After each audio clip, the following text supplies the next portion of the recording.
Assalamualaikum warahmatullahi wabarakatuh. Salam sejahtera bagi kita semuanya.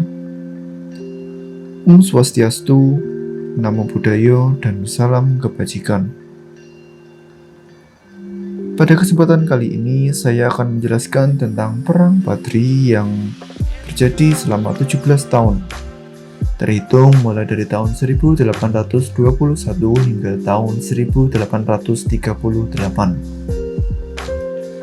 Perang ini merupakan era perlawanan rakyat pribumi melawan pengaruh Belanda yang sebenarnya sudah dimulai pada tahun 1803 di Sumatera Barat. Tetapi sebelum berlanjut ke materi berikutnya, izinkan saya untuk memperkenalkan diri saya terlebih dahulu. Perkenalkan, nama saya Bisma Putra Sulung dari kelas 11 MIPA 3 nomor absen 9. Materi yang kita bahas kali ini mencangkup antara lain penyebab perlawanan, jalannya perlawanan, akhir dari perlawanan, dan juga tokoh perlawanan.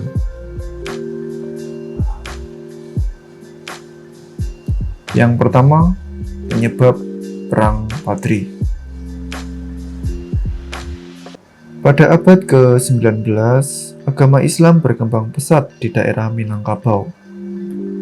Tokoh-tokoh Islam berusaha menjalankan ajaran Islam sesuai Al-Quran dan sesuai dengan hadis. Gerakan mereka kemudian dinamakan dengan Gerakan Padri. Gerakan ini bertujuan untuk memperbaiki masyarakat Minangkabau dan mengembalikan mereka agar sesuai dengan ajaran Islam. Gerakan ini mendapat sambutan baik di kalangan para ulama, namun perang tetap tak terhindarkan karena adanya pertentangan antara kaum adat dan kaum Padri. Ditambah dengan adanya bantuan dari Belanda untuk kaum adat, perang semakin parah dan semakin bertambah rumit.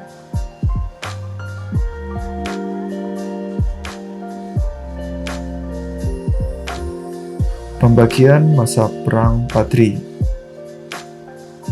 Perang Padri ini sendiri dibagi menjadi 3 tahap perang, yang dimana tahap pertama terjadi mulai tahun 1821 hingga tahun 1825, tahap kedua dimulai tahun 1825 hingga tahun 1830, dan tahap ketiga dimulai tahun 1830 hingga tahun 1838.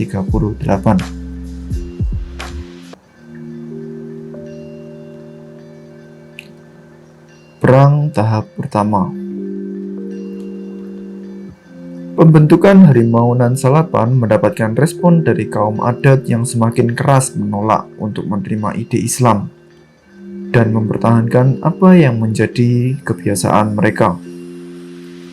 Sementara itu, tidak sedikit pula pembesar-pembesar yang menerima ide-ide Padri, sehingga eskalasi gerakan menjadi semakin besar dan tidak terkendali. Puncaknya, kaum Padri dipimpin Tuanku Pasaman menyerbu Pagaruyung pada tahun 1815, menyebabkan Sultan Arifin Muningsyah harus menyingkir dari wilayah tersebut. Lalu pada tahun 1821, kaum adat meminta bantuan kepada Inggris. Namun, pada saat itu Stamford Raffles sedang mengincar pembukaan pelabuhan di Tumasik yang dikuasai Belanda, sehingga arah bantuan ini diubah kepada Belanda dan kaum adat tidak mendapat bantuan dari Inggris. Yang selanjutnya, Perang tahap kedua. Meletusnya Perang Jawa pada tahun 1825 membuat Belanda harus memikirkan ulang berlarut-larutnya Perang Padri. Kolonel Steurs berhasil membuat kontak dengan kaum Padri yang dipimpin oleh Tuanku Keramat. Perjanjian pun dilakukan di ujung karang dan ditandatangani di Padang pada 15 November 1825.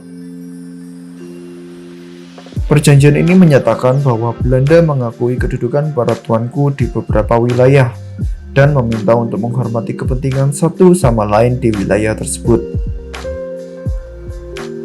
Perjanjian ini memberikan kelegaan terhadap Belanda untuk dapat membawa sebagian besar pasukannya ke Jawa.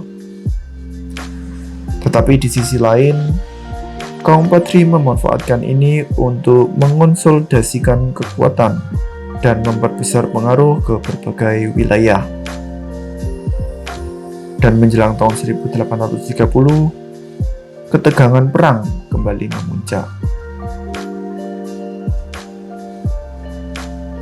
Perang tahap ketiga.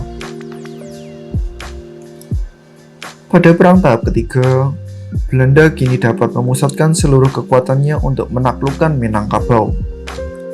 Belanda berhasil menduduki Pandai Sike dan Litau yang merupakan posisi kuat Patri. Tuanku Lintau dan Tuanku Rau menjadi tokoh harimau Salapan yang selanjutnya dikalahkan Belanda pada Januari 1833. Pada bulan yang sama, garnisun Belanda atau disebut sebagai kelompok pasukan pengaman dari Belanda diserang dan menewaskan setidaknya 139 serdadu. Hal ini menandai kompromi antara kaum adat dan kaum Patri, sehingga Belanda kemudian menangkap Raja Pagaruyung Sultan Tangkal Alam Bagagar. Menghadapi seluruh masyarakat Minangkabau, Belanda melunakkan sedikit konfrontasinya dengan mengeluarkan plakat yang dinamakan dengan Plakat Panjang.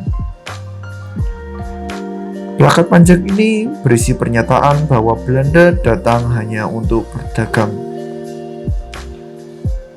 Lalu pada tahun 1834, Belanda mengerahkan pasukan untuk menggempur pusat pertahanan kaum Patri di Bonjol. Dan pada Oktober 1837, Tuanku Imam Bonjol ditangkap oleh Belanda. Dengan menyerahnya Imam Bonjol bukan berarti perang selesai. Justru perang tetap berlanjut walaupun tidak lagi mengganggu usaha Belanda untuk menguasai Minangkabau.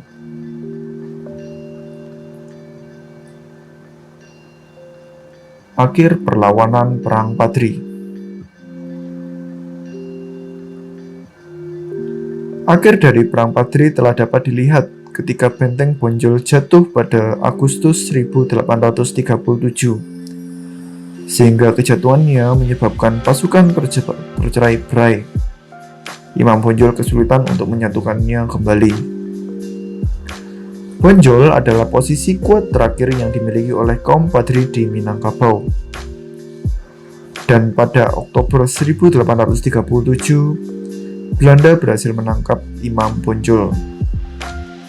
Beliau kemudian dibuang ke Cianjur, kemudian dipindahkan ke Ambon oleh Belanda dan akhirnya ke Minahasa dan meninggal dunia di sana pada November 1864.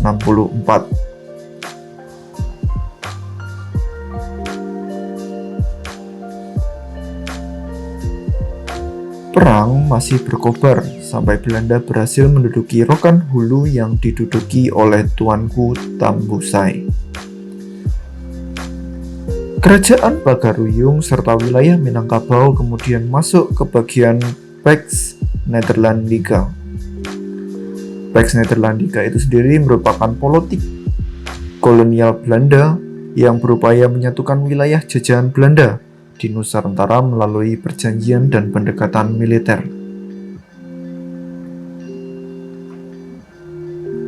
Tokoh perlawanan Perang Patri.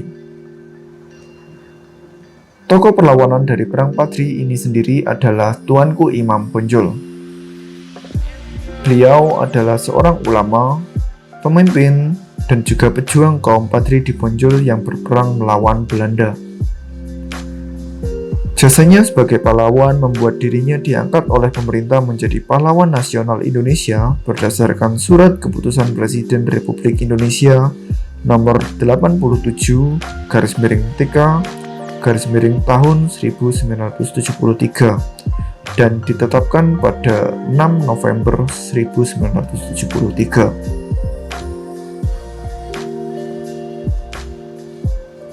Sekian presentasi dari saya.